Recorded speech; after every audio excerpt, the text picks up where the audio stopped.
Sahabat Kompas.com, delegasi Rusia dan Ukraina telah mengadakan pembicaraan tatap muka di Istanbul, Turki, guna membahas perang antara kedua negara tersebut.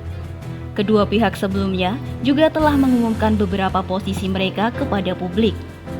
Setelah 5 pekan invasi Rusia terhadap Ukraina, ribuan kematian di kota-kota yang hancur, dan perpindahan lebih dari 10 juta orang di Ukraina dan sekitarnya.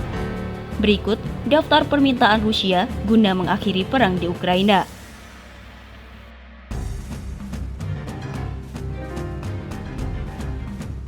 Rusia kemungkinan akan meminta Ukraina untuk menuliskan ke dalam konstitusinya terkait sebuah janji agar tidak bergabung dengan NATO dan menandatangani perjanjian bilateral dengan Rusia guna memperkuat posisinya.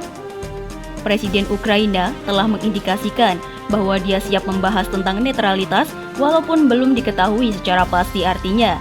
Namun, kemungkinan Ukraina bergabung dengan Uni Eropa di masa depan.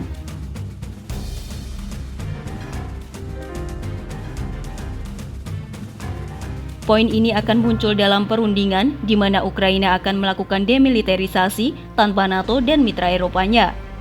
Namun, jika hal ini tetap dilakukan, Ukraina akan sangat rentan terhadap kemungkinan invasi Rusia.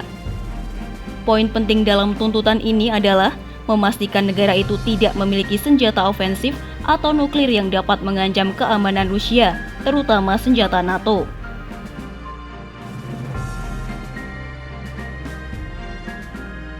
Seorang ahli tentang netralitas di Waseda Institute for Advanced Study Jepang, Pascal Lotas, menjelaskan denazifikasi di sini kemungkinan berarti jargon Rusia untuk adanya perubahan rezim, tetapi prospek ini menjadi semakin jauh ketika pasukan Ukraina melawan dan berhasil menghentikan kemajuan pasukan Rusia.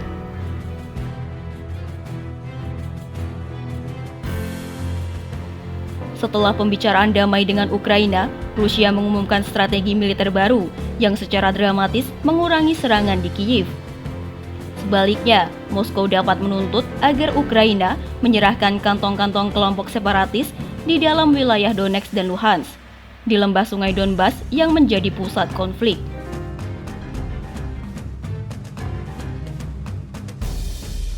Kemungkinan Rusia juga akan menuntut agar Ukraina secara resmi menerima pengambil alihan wilayah Crimea oleh Rusia, di mana semenanjung itu diserbu dan dianeksasi oleh Rusia pada tahun 2014 dan secara de facto dikuasai oleh Moskow. Namun, apabila Kyiv menerima kondisi ini, hal itu akan menjadi kerugian teritorial yang besar bagi Ukraina.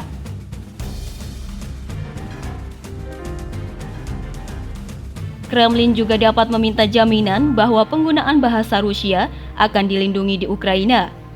Pada 2017, peradilan Ukraina melarang pengajaran bahasa Rusia di sekolah-sekolah dan semenjak itu ada undang-undang lain yang membatasi penggunaan bahasa Rusia di negara tersebut.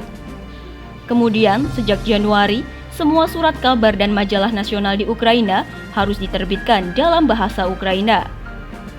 Para pengamat politik mengatakan kesepakatan damai antara Ukraina dan Rusia bisa memakan waktu lama untuk dinegosiasikan.